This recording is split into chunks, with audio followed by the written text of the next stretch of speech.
Sister, చెప్పండి. రుద్ర ఆవిడింకా పూర్తిగా స్పృహలోకి రాలేదు. స్పృహలోకొచ్చి మాట్లాడేలా ఉంటే నేనే పిలుస్తాను, మీరెళ్ళండి. సిస్టర్, మీరు నాకు హెల్ప్ చేయాలి. ఏంటి? తన మెడలో ఉన్న ఆ తాళిని తీసేయండి. అదేంటండి, మీరు కావాలనే అందరు నొప్పించి తాళి కట్టించారు కదా, మరిప్పుడు ఎందుకు తీసేయమంటున్నారు? ఆ తాళి మహిమ వల్లే ఈమె బ్రతికింది కదండి. దాని మహిమతోనే బతికింది. కానీ ఆ తాళి తన మెడలో ఉంటే చాలా సమస్యలు రావచ్చు. తనకి పూర్తి స్పృహ వచ్చేలోగా తన మెడలోంచి తీసేయాలి, లేదంటే చాలా ప్రాబ్లం అవుతుంది. ఏమోనండి, నేనలా తీయలేను. నాకు కొన్ని సెంటిమెంట్స్ ఉన్నాయి. కావాలంటే మీరే తీయండి. సరేనండి, నేను తీసేస్తాను.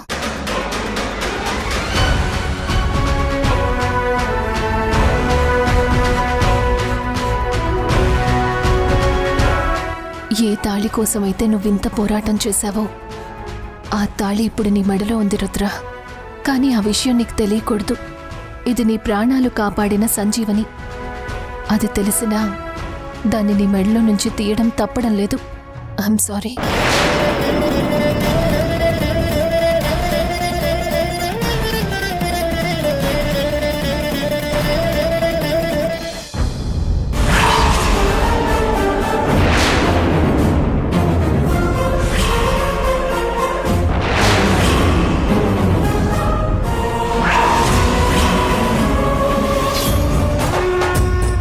నేత్ర,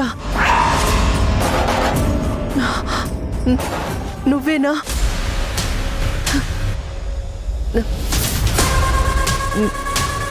నేనెక్కడున్నాను? ఏయ్ రుద్ర, రుద్ర లేవద్దు, పడుకో రుద్ర.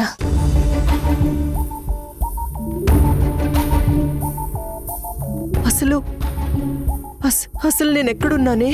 హాస్పిటల్లో సేఫ్గా ఉన్నావు.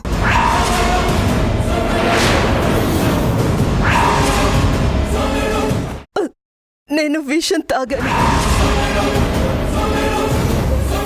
నేను చనిపోలేదా?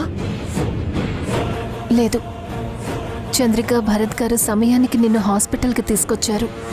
నీ ప్రాణాలు కాపాడారు. కాపాడారా? ఎందుకు కాపాడారు? అదేంటి రుద్ర, నాకు బతకాలని లేదు నేత్ర, అందుకే పాయిజన్ తీసుకున్నాను. చంద్రిక ఎక్కడా?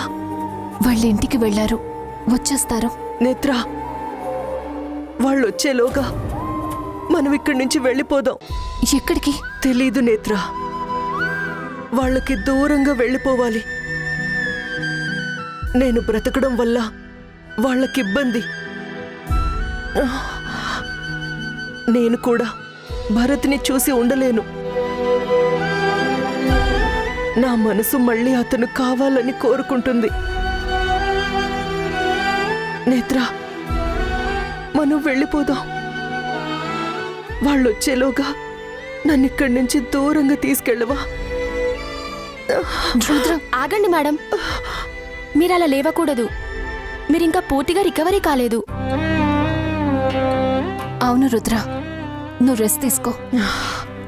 అది కాదు నేత్ర, చంద్రిక వాళ్ళకి నువ్వు కోలుకున్న విషయం తెలిస్తే వాళ్ళొస్తారు.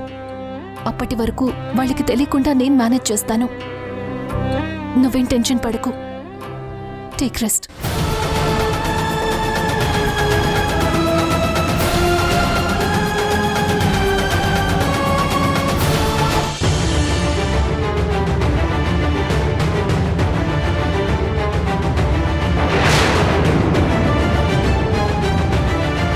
అయ్యో, ఇప్పుడేం చెయ్యాలి?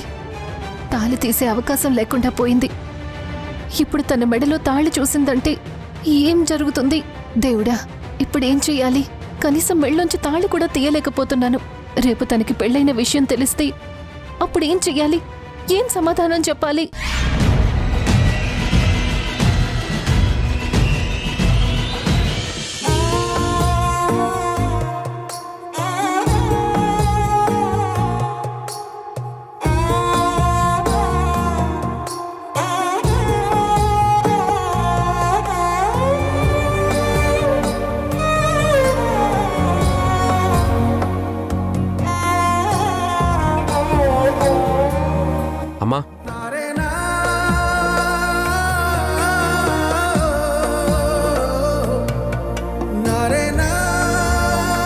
ఏంటమ్మా ఏమైంది? ఏదో టెన్షన్లో ఉన్నట్టున్నావు. ఏం జరిగింది? ఇంకా ఏం కావాలరా? చనిపోయిందనుకున్న ఆ రుద్రాణి లేచి కూర్చుంది. దాని ప్రాణం నిలబడినందుకు సంతోషించాలు, అది బ్రతికినందుకు భయపడాలో అర్థం కావట్లేదు. నాకేదో గందరగోళంగా ఉంది. నా మనసేదో కీడు శంకిస్తోంది. నా కుడి కన్ను కూడా అదురుతోంది. ఏదో పెద్ద ప్రమాదమే రాబోతోంది. నాకెందుకో భయంగా ఉంది భరత్. ఏంటమ్మా అయితే ఇంకా ఈ రోజుల్లో కూడా ఇలాంటి మూఢనమ్మకాలు నమ్ముతున్నావా? మన కళ్ల ముందు రాబోయే ప్రమాదం ఆ విధంగా కనిపిస్తూ ఉంటే ఇంకా మూఢనమ్మకం అని కొట్టి పారేస్తావా? వద్దు వద్దు అంటుంటే నా మాట వినకుండా ఆ రుద్రాణి మెళ్ళో తాళి కట్టావు. నీ పెళ్ళాం దగ్గరుండి దాని మెళ్ళో తాళి కట్టించింది. ఇప్పుడది లేచి కూర్చుంది. మన గొయ్యి మనమే తవ్వుకున్నట్టయింది. అలాంటిదేమీ లేదత్తయ్యా.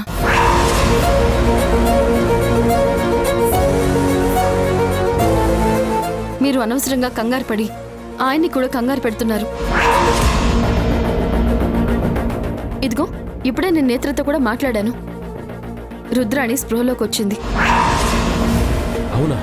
స్పృహలోకి వచ్చిందా? ఏమంటుందంట? తను నార్మల్గానే ఉందండి. మనం తనకి ప్రాణదానం చేసినందుకు తను చాలా సంతోషంగా ఉందట. ఇంతకాలం మనల్ని ఇబ్బంది పెట్టినందుకు చాలా ఫీల్ అవుతూ ఉంది. మనకి మొహం చూపించడం ఇష్టం లేక ఎటైనా వెళ్ళిపోదామని నేత్రతో చెప్పిందట. ఇప్పటికైనా అర్థమైందా అత్తయ్య? మీరు ప్రతిదాన్ని ఎందుకు భూతద్దంలో చూస్తున్నారు? మనుషులు ఎప్పుడూ ఒకేలా ఉండరు. పరిస్థితులు, కాలం మనుషుల్లో మార్పు తీసుకొస్తాయి. దుర్మార్గులు ఎప్పుడూ దుర్మార్గులుగానే మిగిలిపోరు. వాళ్లలో కూడా మార్పు వస్తుంది. తను చాలా భయపడుతుంది అత్తయ్య. నిజంగా తను పాత రుద్రాణి అయ్యుంటే ఈ పాటికి తన మెళ్ళో ఉన్న తాళిని చూసి గొడవ చేసుండేది. కానీ మనకి కష్టం కలిగించకుండా వీలైనంత దూరంగా వెళ్ళిపోదామని చెప్పిందంటే తన మనసులో మన మీద ఎంత గౌరవం ఉందో ఒకసారి ఆలోచించండి అత్తయ్య. మీరు ఊహించినట్టేమీ జరగదు. అంతా మంచి జరుగుతుంది. నా మాట వినండి అత్తయ్య. నువ్వు నాకు ధైర్యం చెప్పడం కాదు, రేపు సమస్య వస్తే ఎలా ఎదుర్కోవాలో దాని గురించి ఆలోచించు. నా అనుభవంతో చెప్తున్నాను. క్రూర మృగాన్ని నువ్వెంత జాగ్రత్తగా పెంచినా దాని బుద్ధి మాత్రం మారదు. రుద్రాణి కూడా అలాంటి మనిషి. ఈరోజు తను సౌమ్యంగా మాట్లాడిందని, తను పూర్తిగా మారిపోయిందని అనుకోకు. తను పూర్తిగా కోలుకున్న తర్వాత అప్పుడు పరిణామాలు ఎలా ఉంటాయో ఆలోచించు. అలాంటిదేమీ ఉండదని చెప్తున్నాను కదా అత్తయ్య. ఒకవేళ ఏదైనా జరిగితే జరిగే ప్రతి దానికి సమాధానం చెప్పుకోవాల్సిన బాధ్యత నీకు మాత్రమే ఉంది. అది గుర్తుపెట్టుకో. ఇప్పటి వరకు చాలా భరించాను. ఇంకా భరించగలిగిన శక్తి నాకు లేదు. నేనన్నీ వదులుకొని ఇక్కడికి వచ్చింది నా కొడుకు, కోడలు, మనవరాలతో సంతోషంగా గడపాలని. నేను చెప్పినా వినకుండా పాముకు పాలు పోసినట్టుగా ఆ రుద్రానికి ప్రాణం పోసావు. ఏదైనా సమస్య వచ్చిందంటే నా కోపాన్ని నువ్వు చూడాల్సి వస్తుంది. గుర్తుంచుకో.